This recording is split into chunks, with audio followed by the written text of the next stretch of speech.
guys, it's your friendly neighborhood doc here, and tonight I wanted to talk about a book that I've owned for a long time, but I just wanted to show it off that I got it at a really, really great price.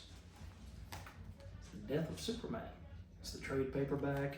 This is actually a,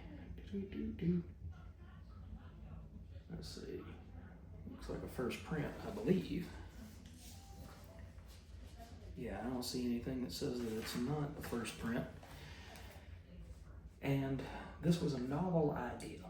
Okay, we thought about killing Superman. We talked about what could kill Superman, and all of a sudden, Doomsday comes. And it was because DC was in a slump, and they felt like they needed something to boost their sales. So you get this trade with writing and art by Dan Jurgens, Jerry Ordway, Louise Simonson as writer, Roger Stern as writer, John Bogdanov as artist, Tom Grummett, Jackson Geiss, Brett Britting on inks, Rick Burchett on inks, Doug Hazelwood on inks, Dennis Jank on inks, and Dennis Rodier on inks. And you get this character that's trapped in some sort of metal housing. And he says, you know, he just starts banging on this wall to try to get loose. And this goes on for quite a while until finally you see him rise up. And the point I want to make about this story is it was actually good. It wasn't just a cash grab. It was a cash grab, but they had the story to back it up. You get to see Superman fight through Superman, Man of Steel number 18, Justice League of America 69, Superman 74, Adventures of Superman 497, Superman in Action Comics number 684, Superman, Man of Steel 19, and back to Superman 75, which is the death of Superman. But Doomsday was just a force of evil. He goes and destroys trees. He crashes this semi-trailer. He makes all of these people who are innocent. See, he'd already broken through a lot of trees. Now he runs upon a deer and grabs the deer by the throat and breaks its neck. For no reason. That's the thing, is he's wanton destruction for no reason. And eventually, as he gets more and more in the storyline, you find out that Doomsday was originally created to be the ultimate by a character called Bertrand on Krypton, and that's why he was able to track down Superman, is because he tracked down any type of Kryptonian threat to him. Okay, that's okay, we can add that a little bit, but as it went on, he got smarter. So instead of Metropolis and just wanton destruction, now we get a smart Doomsday. And to me, the smart Doomsday is not nearly as interesting. I don't want to know his motivations. It's kind of like Michael Myers. If somebody gave Michael Myers a voice and an IQ of 210, you wouldn't want to read about him. You wouldn't want to see him in the movies anymore, simply because he loses that mystique. And it's the same thing with Doomsday. Here, you don't even really see what Doomsday looks like until you get to the third or fourth chapter of this. And you get to see he's still, where he was with the deer in the trees, he's still in this suit. And so you have no idea what's underneath that suit. You just see that he's a big guy and that he's doing some serious damage. And eventually you get to see Superman enter the fray, and he's still in this suit, this containment suit, and he punches Superman, and Superman stands right against him. And then he goes and kicks Superman and finally knocks the wind out of him.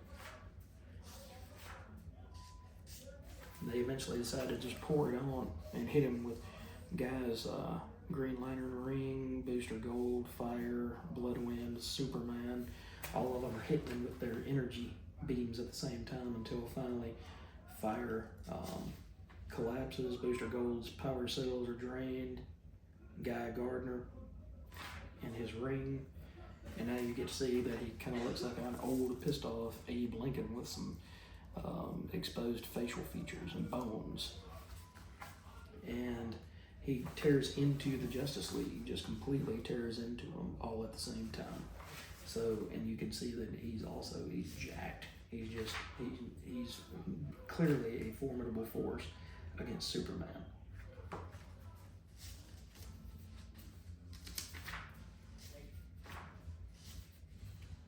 And he can't really, it doesn't look like he can fly, but he can leap. So now we get the admirable Tom Grummett here on artwork, just showing the power of Superman, the majesty of Superman's powers, and that punch, in that one punch. And Doomsday is giving it to him as good as he gets, so he's fighting back. And Superman is like, I don't know what's going on here. He's fast and strong, but he seems to leap rather than fly. So he dumps him into the dirt. And eventually, Superman, he's getting closer. He gets to Kirby County Police Station, and he says, gloves are off, Doomsday, I'm tired of treading lightly.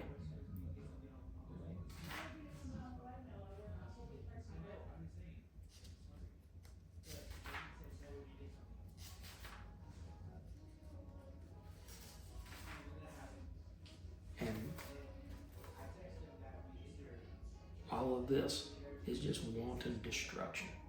And it's fun to read. I'm sorry I got lost in it for a minute, but it's just fun to see. And Superman is still standing, and he seems to be totally fine. But we get a Hulk Hogan character like this, and he says Warbash, and he says Warbash is in Metropolis. And so Doomsday says Metropolis. And Superman and Doomsday just continue beating the living crap out of each other. And he says Metropolis, Warbash. And he says, oh no, he remembers that stupid commercial, and he's making a connection. And he says 60 miles might as well be 60 paces. I can't let him get any closer. So he picks him up and tosses him, and they go flying through Cadmus and the middle of Habitat. And it says that was a tree city grown by creations of the Cadmus Project. Superman was last year in the landmark Action 655, so he's been away for quite a while, but you get to see that it's just tumbling like a bunch of Lincoln logs between these two guys, beating the living hell out of each other. And Superman finally admits, he says, this is not getting any easier. Hitting Doomsday hurts, and he doesn't seem to weaken one iota. This is just wearing me down. I gotta change my tactics. And so he picks up this giant log, and he slams it into him. And eventually Superman wakes up. He got knocked out, and the Guardian is there, and he says, you got him that time. And he said, I have to be certain. It's hard to see through the ruins. And about that time, Doomsday just kicks through his barricade there and knocks both of them out again and heads for Metropolis. And honestly, this is Superman Man of Steel number 19, the penultimate issue in this book. And this is actually the first book that I picked up, because I picked it up thinking that might be the issue where he kills Superman.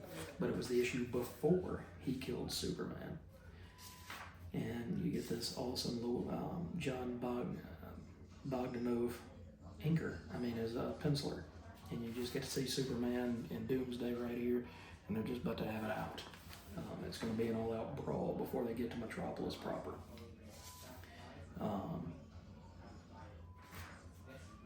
And finally, Superman starts bleeding. My point is, guys, I know this has been a little haphazard, but if you can pick this book up for cover price at $4.95 like I did, it is most definitely worth it. You don't get any special parts in the back issue, of the back of the issue. You don't get anything like that, but you get one heck of a story for $5, which is what you're paying for one Spider-Man comic or something like that these days, or one Superman comic is $4.99. So you're getting a whole 2, 4, 6, 7 issues for that $5. And that's just an unbeatable deal. So this is one of the greatest hits, The Death of Superman. It was more than just all flash and pomp and circumstance. Instead, it was also one hell of a great story. It was great. It was one of the most fun romps I've ever taken through Superman. And I stuck with it through the resurrection of Superman, and then eventually dropped back off. But they created a compelling story, amazing artwork. They put all of their greatest artists and writers on this title, and all of a sudden, boom, you've got an instant classic.